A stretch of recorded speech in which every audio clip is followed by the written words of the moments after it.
विश्वास करता हूं हर धर्म में त्यौहार मनाना होता है और त्यौहार मनाना हमें धर्मपरायण सोच विचार उत्पन्न करती है। हम धर्मपरायण सोच विचार को लेके त्यौहार मनाते हैं, लेकिन कभी कभी बिना सोचे कुछ भी कर लेते हैं जिसके कारण आत्मिक जीवन में हमें आशीष नहीं मिलती है। ये कैसे होता है, आए हम अंत तक सुने। सबको प्रेज़ द लॉर्ड। सबको मेरी रिक्वेस्ट है चैनल को सब्सक्राइब, लाइक और शेयर करना ना भूले ताकि आप तक मेरी आवाज पहुंच सके। मैं एक कहानी बताऊंगा, बड़े ध्यान से सुनिए। एक परिवार में चाइल्ड डेडिकेशन प्रोग्राम धूमधाम से मनाए। बड़े बड़े प्रभु के दास लोगों को तथा अपना प्रियजनों को और इलाका के सब लोगों को इनवाइट किया गया। लोगों की भीड़भाड़ में एरिया भर गया था। लोग डीजे के गाने में सबके सब नाचने में व्यस्त थे। लाइट की डेकोरेशन में घर स्वर्ग जैसे लग रहा था और कुछ लोग थोड़ा थोड़ा मार के नशे में झूम रहे थे। लोगों की भीड़भाड़ में कौन कहां है पता नहीं चल रहा था। कानानगर की घटना जैसी अच्छा माल पीते हुए परिवार के प्रधान को प्रशंसा करते हुए नशे में लोग धन्य धन्य कहते थे। लोग नाचने के लिए अपना अपना कोट और एक्स्ट्रा ड्रेस निकल के घर में जो खाट था कपड़ा फेंकते हुए नाचने में भिड़ते थे। कोई खाने पीने में व्यस्त थे, कोई तो आइसक्रीम में भीड़ लगाए थे और लड़कियां पानी पूरी खाने के लिए मुंह ज्यादा फाड़ते थे। कोई तो चिकन मटन के लिए, तो कोई कूल ड्रिंक्स के लिए, कोई तो फ्राइड राइस के लिए, तो कोई जीरा राइस के लिए और कोई पुलाव के लिए, तो कोई व्हाइट राइस के लिए खिंचाताना हो रहे थे। खाने पीने के लिए बच्चे भी रो रहे थे। मिठाई में उतना भीड़ नहीं थी क्योंकि शुगर पेशेंट भी आए थे। लाइट की डेकोरेशन में रात दिन के समान दिखता था। फोटो के में संपूर्ण इलाका गूंज रहा था। साथ में आकाश एक नया सा सुंदरता के साथ आकर्षण दिखता था। लोग सेल्फी लेने में मगन थे। परिवार घमंड करके कहते थे हमारे जैसे कोई भी नहीं मनाया है। तब इस प्रकार आनंद के माहौल में अचानक मां बच्चा को याद की उसको दूध पिलाना है। वो दौड़ के देखती है, खाट के ऊपर सबका कपड़ा पड़ा है और जब कपड़ा हटा के देखी तो कपड़ा ढकने के कारण बच्चा मर गया है।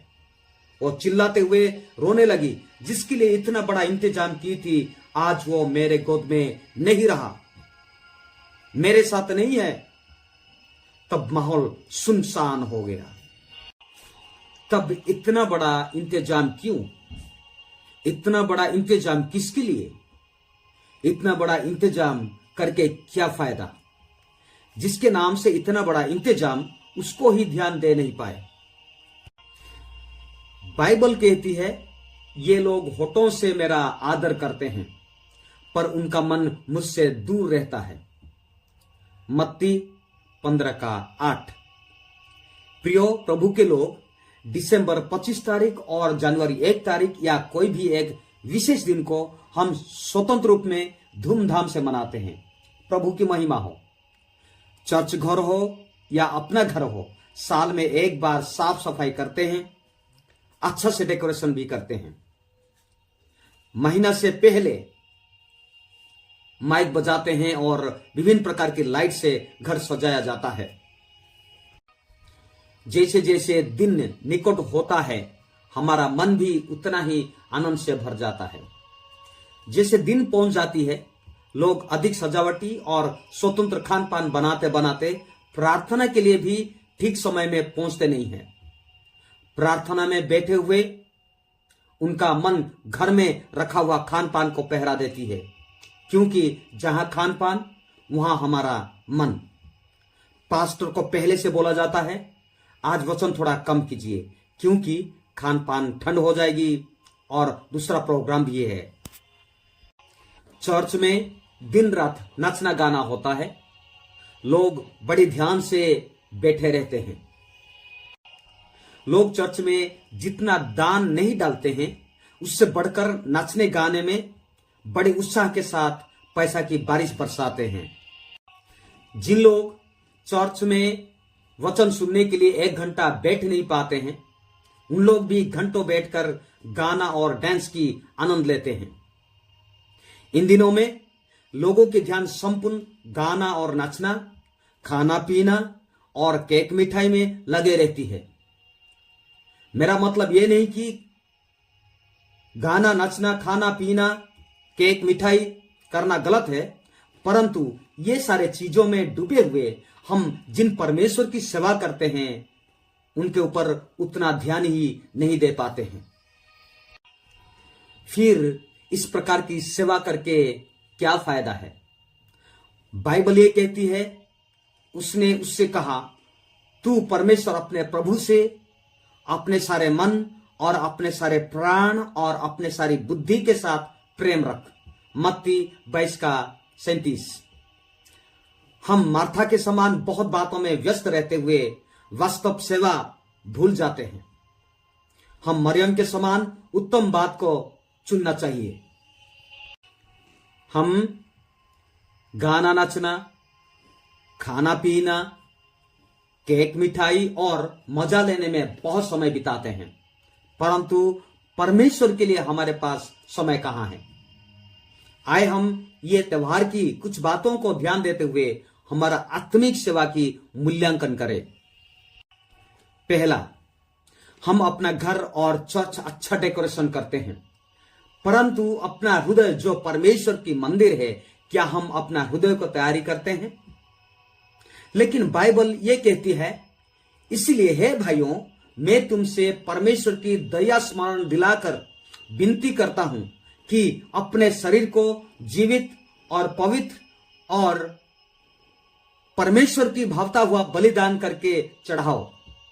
यही तुम्हारा आत्मिक सेवा है। रोमी उसका 12:1। तब हमारा आत्मिक सेवा कैसे होता है? और इसी संसार की सदृश न बनो, परंतु तुम्हारी बुद्धि के नए हो जाने से तुम्हारा चाल चलन भी बदलता जाए, जिसमें तुम परमेश्वर की भली और भावती और सिद्ध इच्छा अनुभव से मालूम करते रहो।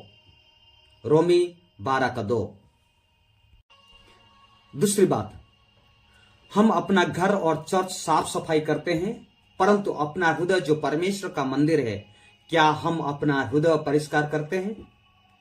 दुख की बात तो यह है, परमेश्वर के नाम से त्योहार में दारू और नशा अत्यधिक सेवन करते हैं। रिसर्च के अनुसार केरल में अलग त्योहारों के तुलना में क्रिसमस के दिन अधिक दारू बेचा जाता है। और यह दारू कौन पीता होगा, आप गेस कीजिए। तब क्या यह परमेश्वर की सेवा है?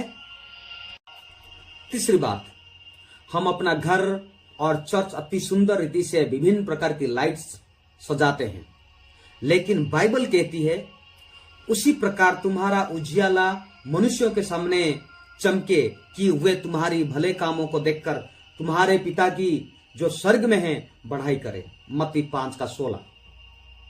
क्या ज्योति के समान हमारा भले काम लोगों के सामने प्रकट होता है? यदि हम कुछ लोग भले काम करते हैं तो प्रभु की महिमा हो। तब आए हम इसी त्योहार में ज्योति के समान अच्छे काम करके दूसरों की जिंदगी में आनंद आए। अगर हम इसी मौके पे कुछ नहीं करते हैं, तब कहां है हमारा ज्योति? हम ज्योति में रहते हुए अंधकार को प्रकट करते हैं। क्या हमारा ज्योति बुझ गया है? उत्तम श्रवण के बारे में बाइबल क्या कहती है? वो बेसहारा के लिए सहारा बन गया। तब हमारे बारे में क्या है, सोचिए। चौथी बात, लोग त्योहार के नाम से मातल हो जाते हैं, परंतु बाइबल ये कहती है, और द्राक्षरस से मत वाले न बनो, क्योंकि इससे लुचपन होता है, पर पवित्र आत्मा में परिपूर्ण होते जाओ और आपस में भजन और स्तुति गान और आत्मिक गीत गाया करो और अपने अपने मन में प्रभु के सामने गाते और स्तुति करते रहो। इफिसियों उसका 5:18। तब हमारे कलीसिया में और घर में या मोबाइल में कौन सा गाना चलता है और क्या होता है? आत्मा में ना द्राक्षरस में पूर्ण होते हैं, उत्तम काम में अत्याचार नहीं होता है।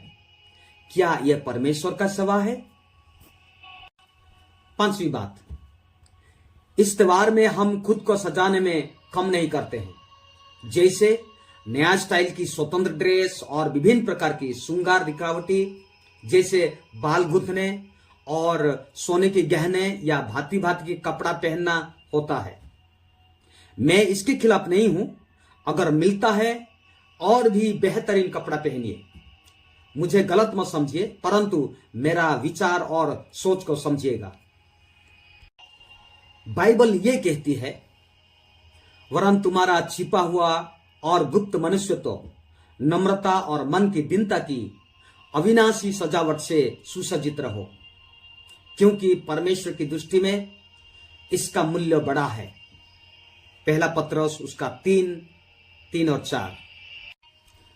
6वीं बात, हम सब कुछ अच्छा सजाते हैं, अच्छा खाना बनाते हैं। अच्छी बात है, मैं इसके खिलाफ नहीं हूं, परंतु हम कैसे प्रभु की सेवा करते हैं और कैसे सेवा करना चाहिए। हम अपना डेकोरेशन खान पान में बहुत घमंड करते हैं, लेकिन पौलुस कहता है जो घमंड करे वह प्रभु में घमंड करे। पहला कुरिन्थियों उसका 1:31।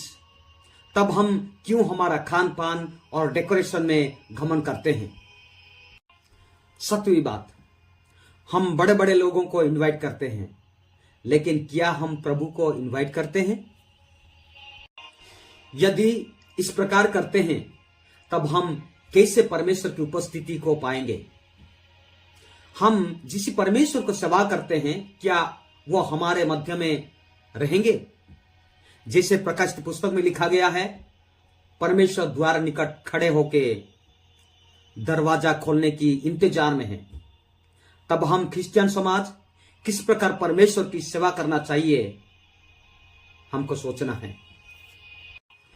जैसे लोग बच्चा के नाम पे आनंद कर रहे थे, परंतु बच्चा को ही भूल गए और बच्चा को खो दिए। क्या मूल्य रहा और आनंद करके क्या लाभ हुआ? इतना सजावटी क्यों? हम प्रभु के नाम से बहुत आनंद करते हैं, सच। यदि हम प्रभु को ध्यान ना दे, तब क्या लाभ है? हम प्रभु के नाम से बहुत आनंद करते हैं, सच। यदि प्रभु ही नहीं है तो क्या फायदा?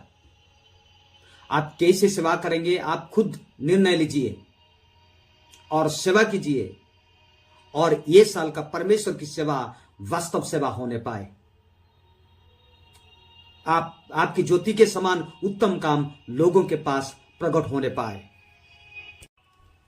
लोग आपकी उत्तम काम को देख के परमेश्वर की महिमा करें। परमेश्वर आप सबको बहुत ऐसे आशीष दे। आमीन।